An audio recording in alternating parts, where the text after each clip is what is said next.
konsumisyon ay may problema. Alam mo, bakit talaga ng ay may konsumisyon at saka Ay may problema.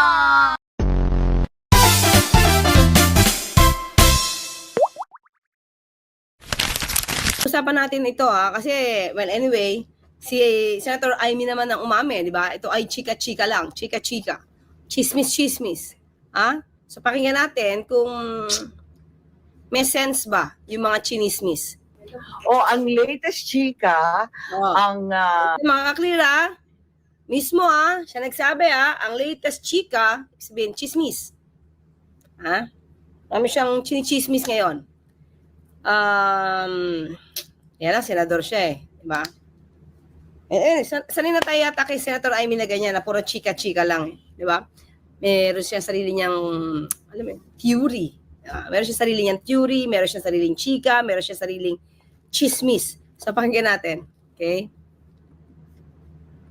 magaganap bukas dyan sa Blue Ribbon ay yung mga congressman pupunta doon, may script na daw sila at yun Yun na, di ba? May script daw sila. Paano ba yan, mga clear? Diba? Sa atin lang, sana lang. Sana meron siyang ibang ebidensya na may script. Diba? Sige. Diba? Pakinggan natin, mga clear. script na daw sila. Ganap bukas dyan sa Blue Ribbon ay yung mga congressman pupunta doon, may script na daw sila. Diba? What do you mean script? Script ba na, as in affidavit, katulad nung kay Gutesa? Affidavit na kamukha nung kay Hernandez? Kasi mga clear, pag sinabing script, para kasing, alam mo yun, parang pelikula yung dating. Parang gawa-gawa. Parang gawa-gawa na, wait lang, yan. Parang gawa-gawa lang na walang katotohanan. Di ba parang gagawa kayo ng script, gagawa kayo ng kwento, tapos hindi makatotohanan. So, ang hirap kasi siguro magbintang agad ng ganon, di ba? Tapos, syempre, senador ka. Although, hindi naman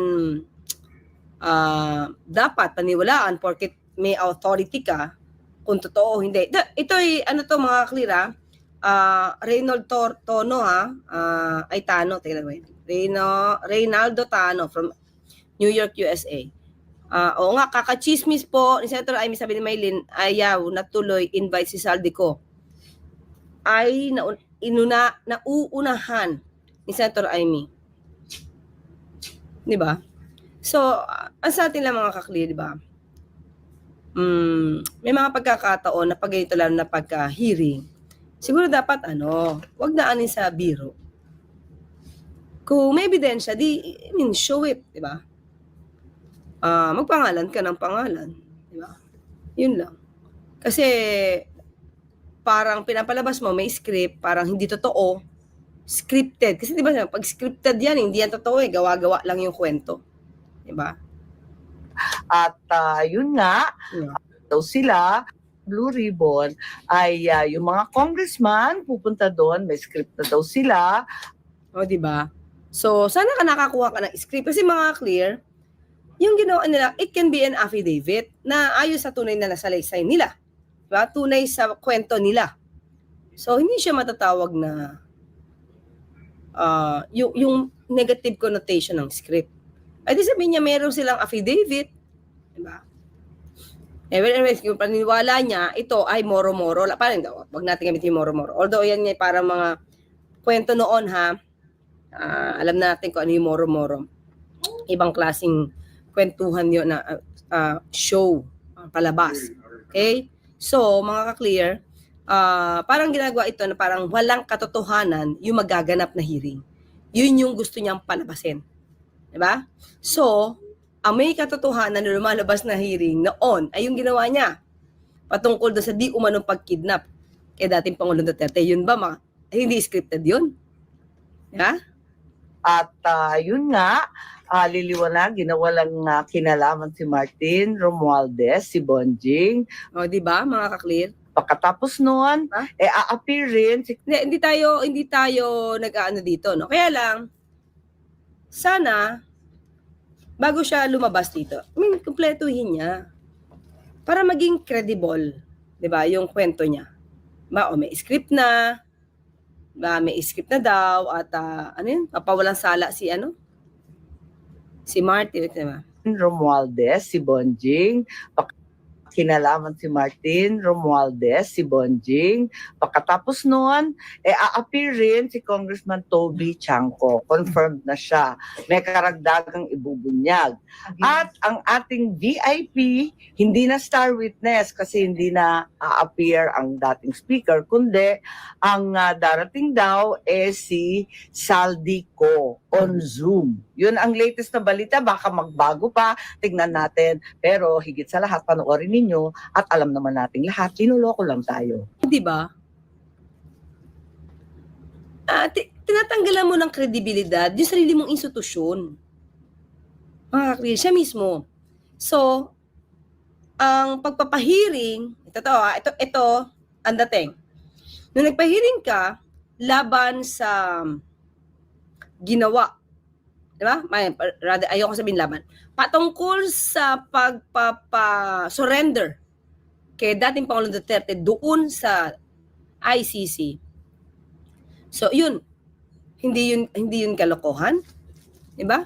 So, pagka hindi pabor sa mga kakampi nila, kalokohan. Ninyo at alam naman nating lahat, tinuloko lang tayo. Di ba? So, pagka ang hearing ay pabor kay VP Sara, sa mga Duterte, hindi yun kalokohan. Di ba? Bakit ba't sinisira mo?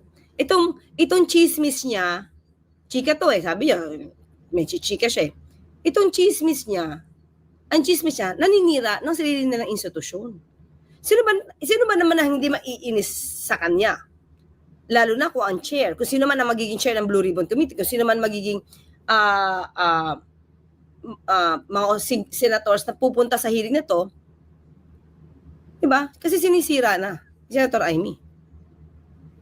So, tandaan natin pagkakampi nila patungkol sa hearing, napapabor sa kanila, hindi yung kalokohan. Pero kapag meron silang mga kakampi na masisira, diba? Lahat yung kalokohan sa mata ni Senator Amy. So kung may script, yung mga congressman, lilinisin si Speaker Model. Yun ang pagkaintindi ko. O, di ba? Sarili niyang opinion. So, nakita niya ba yung affidavit? So, nakita niya na ba yung salaysay? Di ba? So, nagagawa siya ngayon ng kanyang sariling kwento. Siyempre, pag ito ay kumalat, lalo na doon sa mga, alam niyo yun, kumakalaban sa administrasyon, or kaya DDS, i-amplify yan Tapos ang negative niya. Instead na makipagtulungan sa investigasyon, dumating ka. Ikaw, you do your questioning. Yun lang naman ang pwedeng panlaban dun mga klik. Kung miyembro siya. Diba?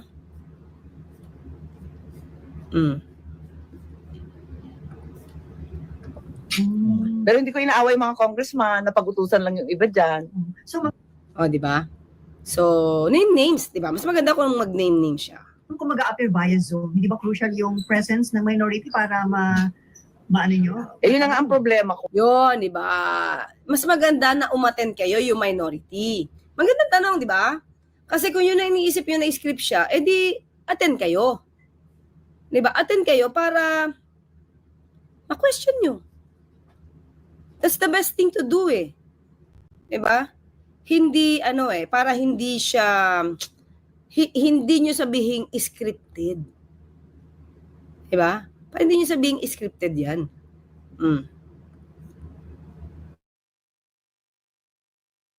Kasi nga, pauwi akong Ilocos. Oo, di ba? Ayun.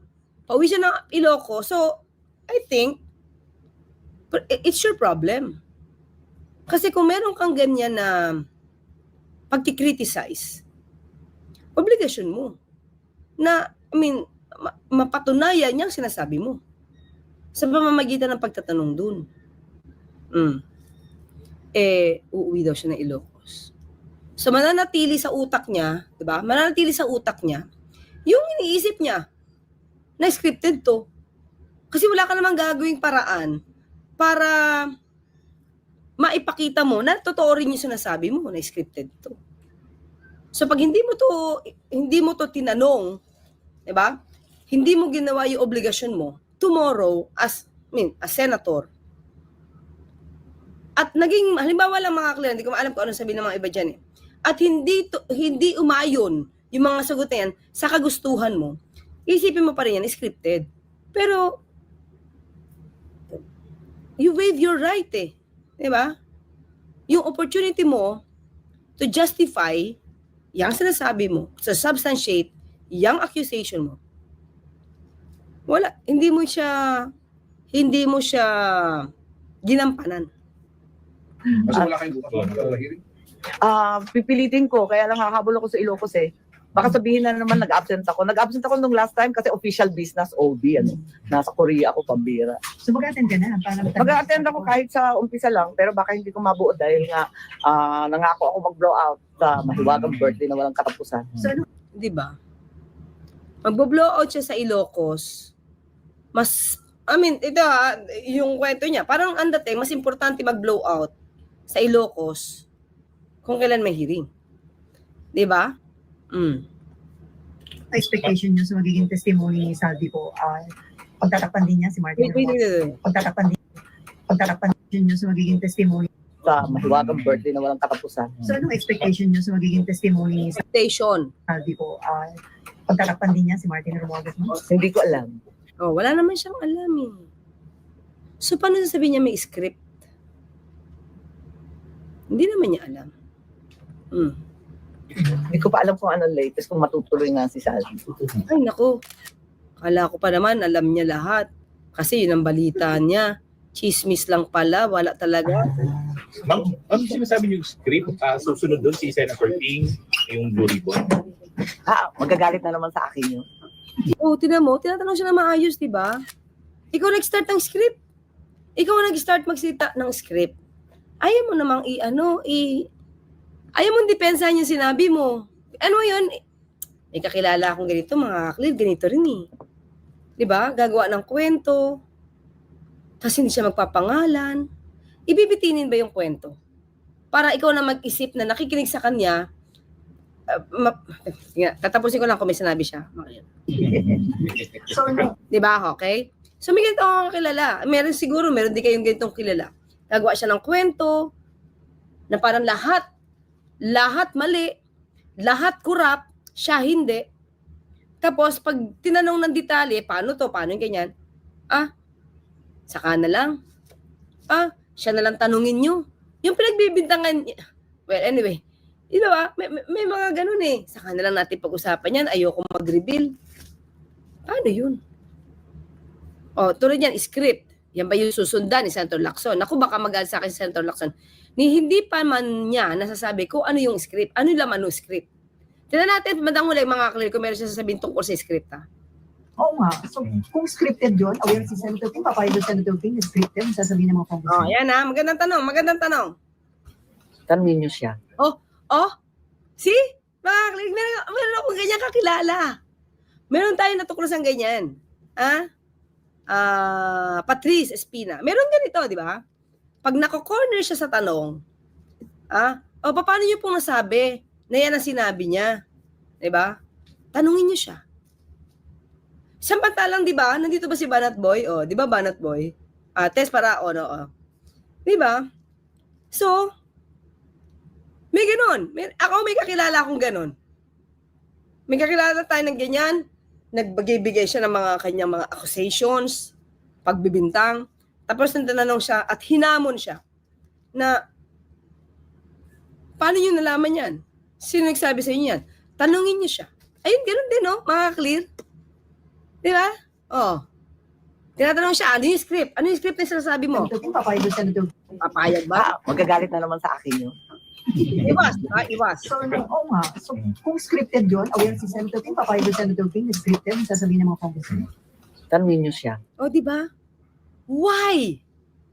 Mga clear. Bakit tatanungin si Senator Lacson When in fact, ikaw yung nag-aakusa ng scripted yan. Diba? Gumagawa ng trabaho si Senator Lacson.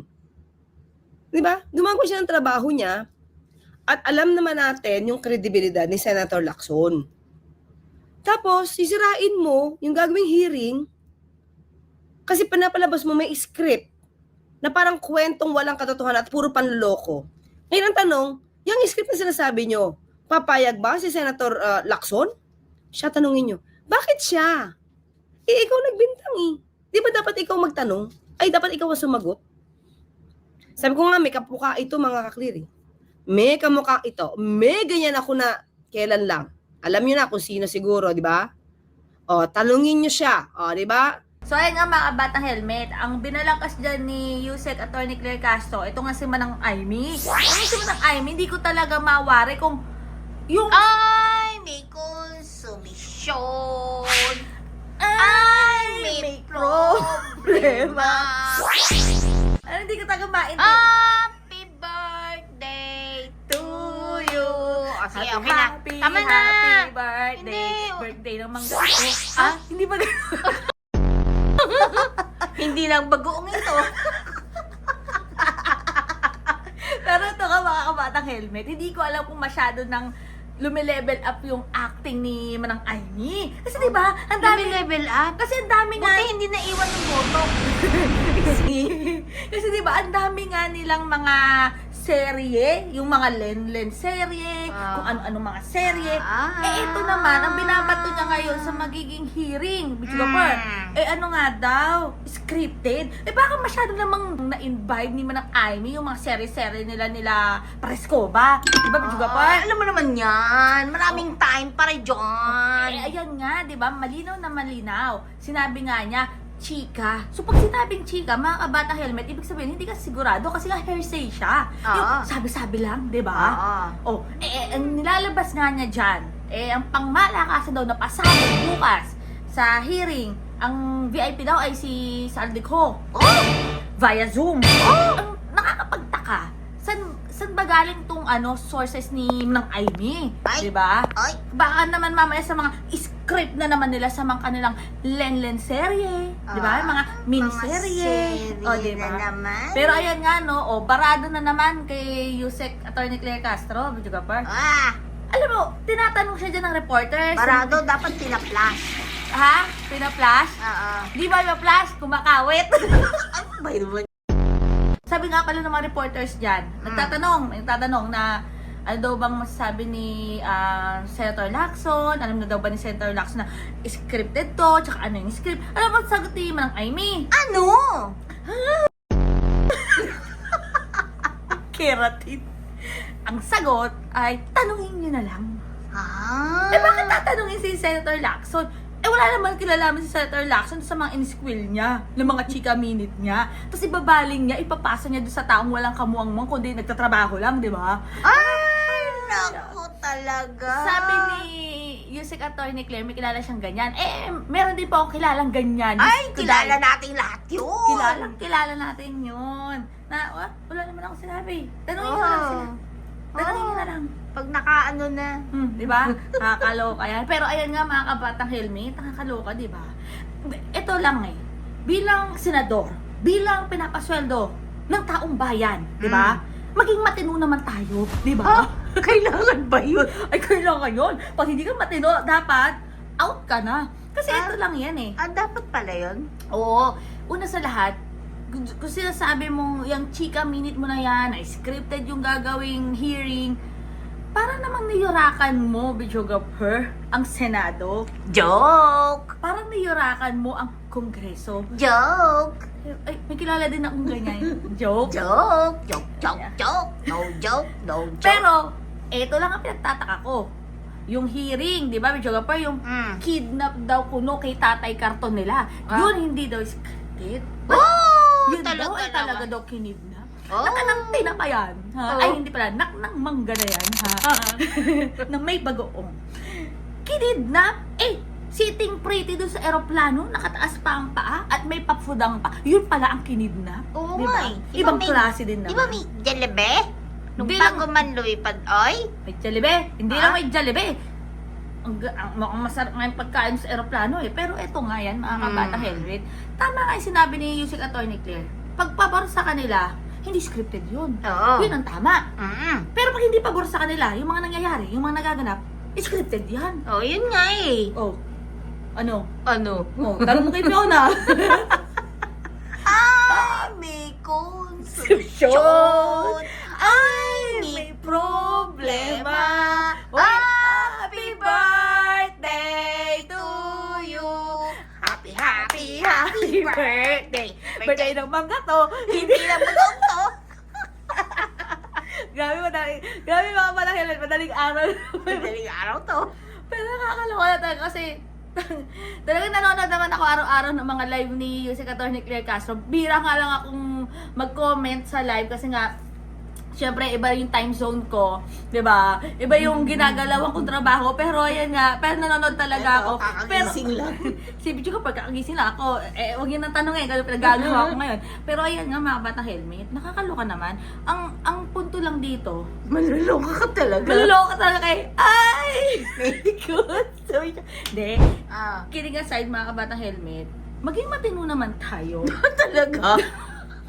Prerequisite ba yan? Kay, alam mo, pag ako talaga naging mambabatas, ilalagay ko talaga yan. Gagawa ko ng batas na dapat matino. Ang mga Wanted, matino. ang mga dapat ini-elect, dapat matinong pag-iisip. Hindi lang pag-iisip, dahil matino din ang mukha. Charot. Requirements. Pero yun nga, mga batang helmet, comment yun ako ang masasabi dyan. Pero Diyos ko naman, di ba?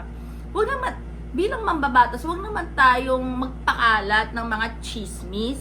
Huwag tayong magpakalat ng mga sarili nating opinyon. Kung opinyon mo yan, scripted yung gagawing hearing. Kasi nawawala na wala na nga kami tiwala. Wala nang tiwala ang taong bayan. Lalo pang nayuyurakan na mawalan kami ng respeto at mawalan kami ng tiwala sa inyong mga nakaupo. At Sino kayang nakaisip niyan? at tanong mo kay Fiona, hello?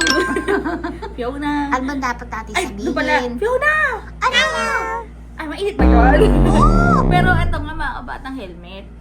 Diyos ko naman, mag-isip na tayo kung sino yung mga dapat talagang iboto. Kasi nag-isip kami kasi yung mga binoto namin. Ewan ko Oo lang naman. sa iba dyan. Lalo na sa mga bumoto kay Tatay Karton. Pero yung mga bata helmet, Tatay mo karton. Tatay mo karton. basta stay happy, stay healthy, and stay safe tayo. As always, sabi nga sa boy nga, nag-helmet in the book, keeps getting better every day. God bless everyone. Bye! O nga pala, may kasunod tong vlog na to na talagang related siya dito sa video na to. Babalang kasi din natin yon about naman sa mga fake news peddler. Nako. Happy birthday to you. Happy, happy, happy birthday. Birthday ng mangga to. Hindi na bagoong to.